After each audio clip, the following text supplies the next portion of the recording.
With another I have years. been the best president for the black population since Abraham Lincoln. That's my answer. Better than President Johnson, who signed the Voting Rights Act? And for you to start off a question and answer period, especially when you're 35 minutes late because you couldn't get your equipment to work, in such a hostile manner, I think it's a disgrace. Let me just ask a follow-on to other questions here.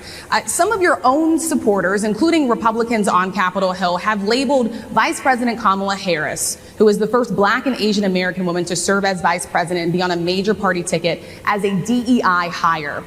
Is that acceptable language to you? And will you tell those Republicans and those supporters to stop it? How do you define DEI? Go ahead. How do you define diversity, equity, inclusion? Okay, yeah, go ahead. Is that what your definition? That is give me a definition the words then. Would you give me a definition DEI. of that? Give me a definition of Sir, that. I'm asking you a question, a very direct question. Define it for me, if you would. I just defined it, sir. Do you believe that Vice President Kamala Harris is only on the ticket because she is a black woman? Well, I can say... First of all, Donald Trump has no idea what DEI even means, which is why he is asking Rachel Scott of ABC News to repeat it. Secondly, Ms. Scott is not having it. Thirdly, and most importantly, this is how journalists should have been handling Donald Trump over the last 9 years that he's been on the political stage, instead of allowing him to run rampant all over them. And Rachel Scott at the NABJ, the National Association of Black Journalists Conference, gave a masterclass in how to behave like, well, a journalist holding a presidential candidate accountable to his own words and actions. And the fact that so many of us found that to be a refreshing change is what is troubling. My name is Suri Crowe, and you're watching the MeidasTouch Network, and I have been gone a long minute, and I sure missed you guys. A lot changed over the last 6 weeks or so that I've been out. I'll get into why I was gone and how that ties into this whole situation a little bit more in a minute. But I want to focus on the absolute failure of the mainstream press and its coverage of American democracy. If reporters, and really by that their bosses, had done their jobs initially when Donald Trump arrived on the political stage in 2015, we wouldn't be so shocked by the way Rachel Scott handled him on that stage the other day. And we wouldn't be in the hell mess with democracy hanging on by a thread right now. What happened is that the media got addicted to the chaos of a failed reality TV star and the madness of the Trump presidency and the literal payoff it gave them. I know because I was in the thick of it as a reporter working for the right-leaning Sinclair broadcast group, which made a backdoor deal with Donald Trump Jr. that in exchange for favorable coverage of Donald Trump to help get him elected, that they would receive, Sinclair Broadcast Group would receive leniency with the FCC laws that would allow them to expand their media empire, that they would be allowed to double up and triple up in markets, which you're not supposed to do because then that allows for blanket coverage in terms then there's no diversity of the market coverage. So the millionaire and billionaire owners and executives of these media empires like Sinclair welcome the clicks and the views and the dollar bills. And subsequently, many, but certainly not all reporters dipped their hands into the money pot, locking in mega book deals about the Trump presidency, cashing in by maintaining close ties to the Trump administration. In my opinion, this compromised their objectivity in the way that they covered Trump by having that really, enviable access, which of course you need as a reporter.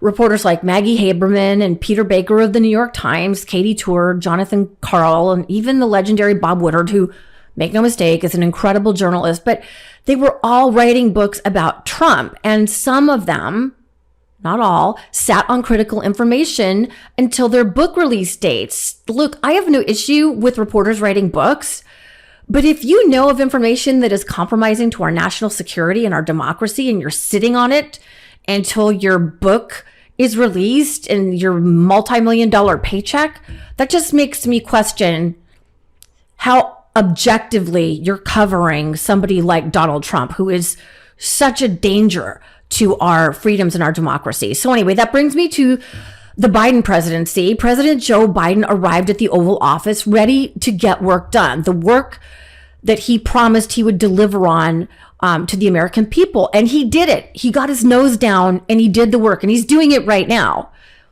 It just wasn't as thrilling and exciting for the press to cover.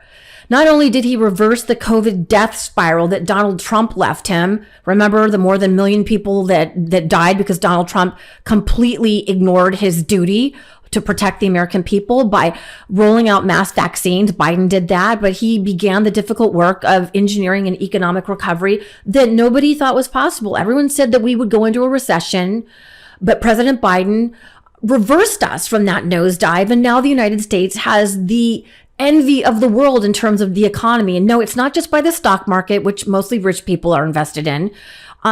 It's by the metrics that help the working class. Here's independent Senator Bernie Sanders, who was laying out the case for President Biden to stay in the presidential race in this sound clip. And what President Biden has accomplished, which is probably the strongest record for working families in the modern history of this country.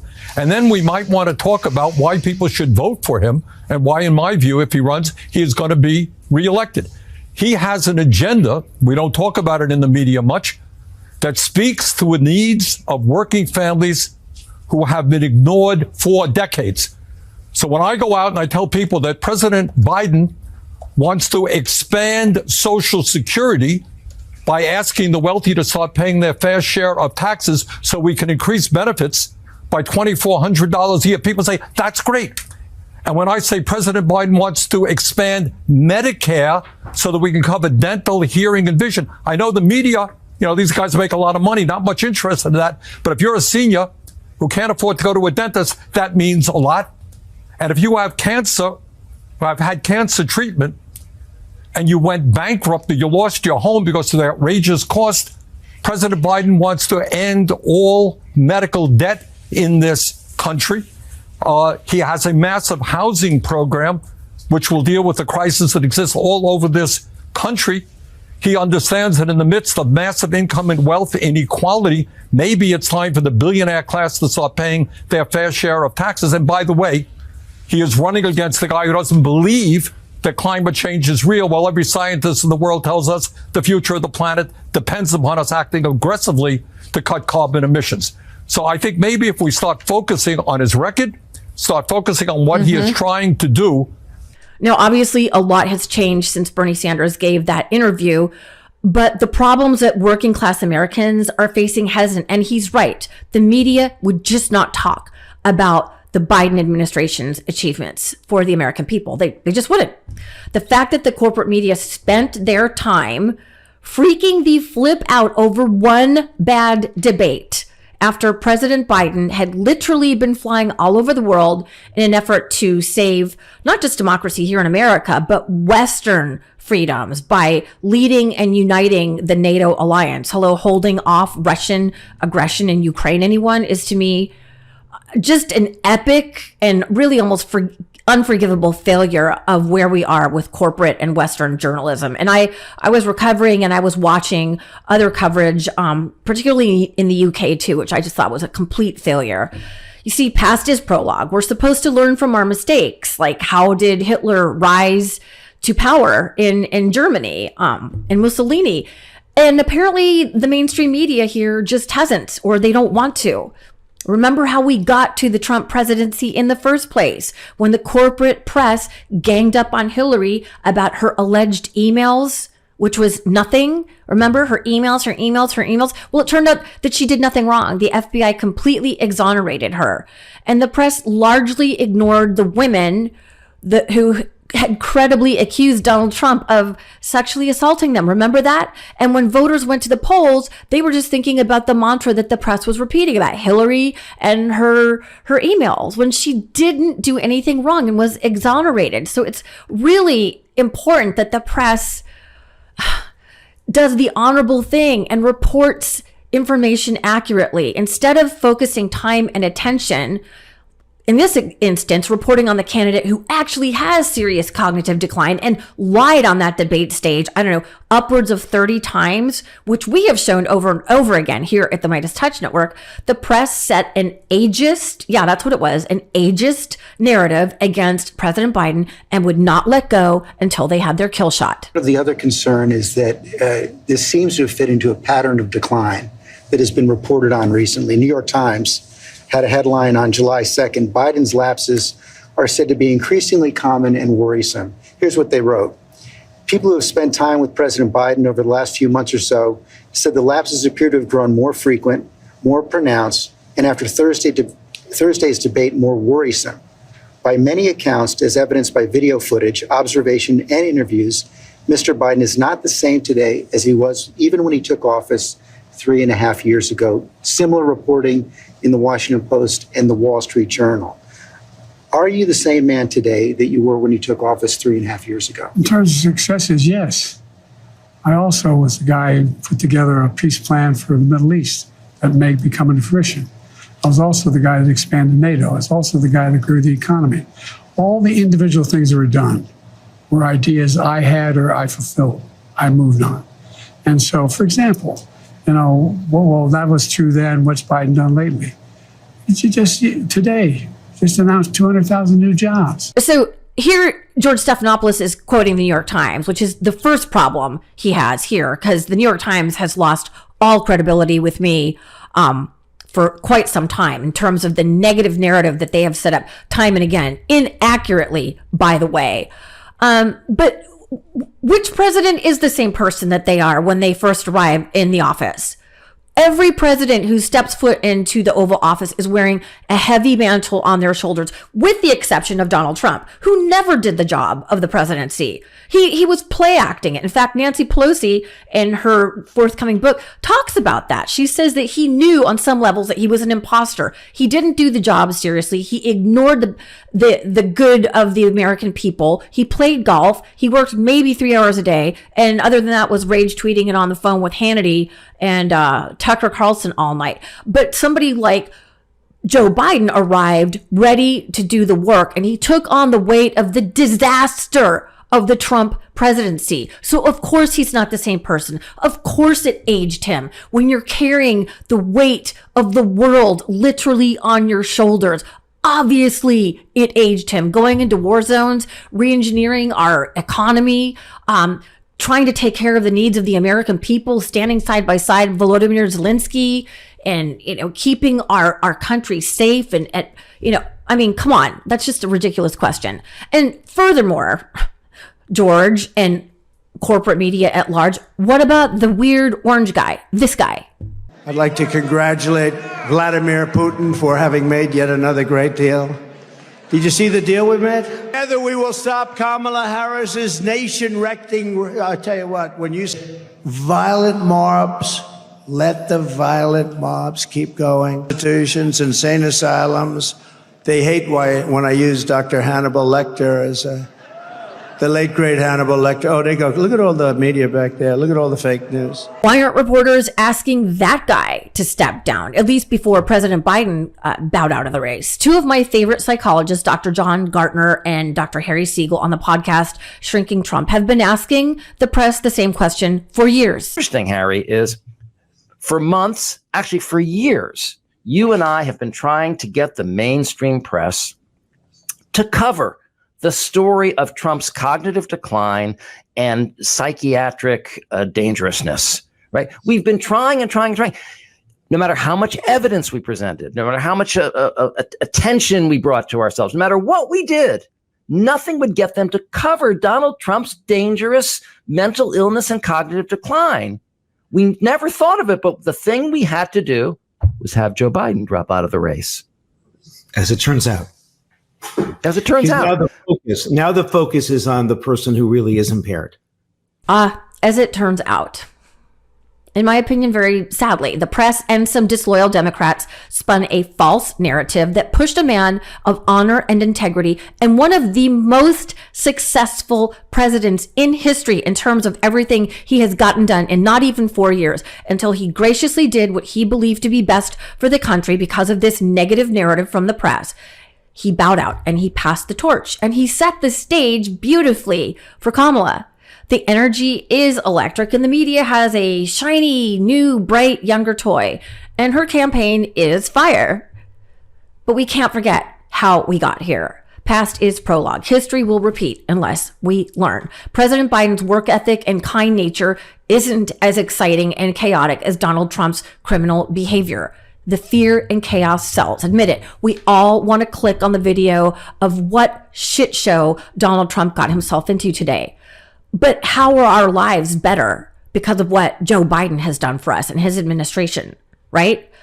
In a way, I think having the albatross of this negative narrative off of his neck is in some ways a gift for President Biden, because he can now solely focus on the serious matter of running the nation.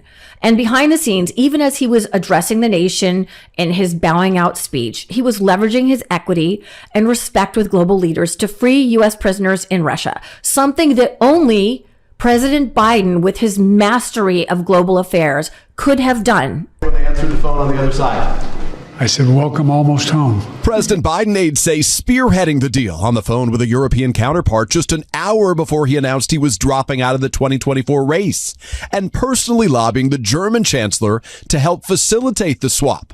Olaf Scholz responding, according to an official here, "For you, I will do this." The deal that made this possible was a feat of diplomacy and friendship. National Security Advisor Jake Sullivan today holding back tears. Today was a very good day. And yet, after his masterful geopolitical chess move, this is the absurd question he gets from the White House press corps. President Trump has said repeatedly that he could have gotten the hostages out without giving anything in exchange. What do you say to that? What do you say to President Trump now, former president? Why didn't he do it when he was president? Sir, what did you say? This is my point. Rise up, press corps. I have been watching them behave like this since Donald Trump got into office, just giving a complete pass or asking absolutely asinine questions. Rise up like Dark Brandon. Meet the moment. You are supposed to be the creme de la creme of journalism, but they just can't seem to help themselves. Anyway, I know our information cycle moves at warp speed, but President Biden is still our president, and the hostage release is just one more example of how he is kicking ass in these last few months of what I am certain will be a historic legacy. I'm curious to see what he does next. And if you will just indulge me, because I'm just coming back now, here's a clip from the night he gave his bowing out speech.